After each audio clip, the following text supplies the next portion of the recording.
18th century keessatti society in Oromo area addatti gadaa system abandon gooteeti system biraa establish ummachuu eegalan tun society jijjiiramuun waan nuun bahe qofaa miti ilmi namaa jijjiiramuu qaba yoo jijjiiramuu baate ni du'aa beeka aadaa du'aa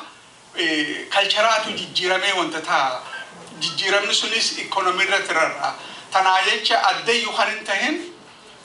biyya Walloo amma namni Walloon akka biyya Oromoo taatellee hin beekan mootummaa jahata Oromootichi ture biyya san keessa Walloo keessa mootummaan jahan sun cuftunuu systematically booda destroyed taate mootii jahatu ture jechuun Walloo keessa biyya Jimmaa janiin tana keessatti mootummaa Oromoo shaniitu ture Wallagga keessa mootummaa Oromoo lamaatu ture warra kingdom ja'an warra mootummaa ja'an mootummaa 13 Oromoon qabaachuu ture jechuudha Sambire Dabraa Gadaa Republicii ture Arsii keessa Harargee keessa laal amma waan irra guddaan nama keenyaa seenaan beeyne jecha Oromoo mootummaa malee waan jiraatu nama fakkaata wanni nama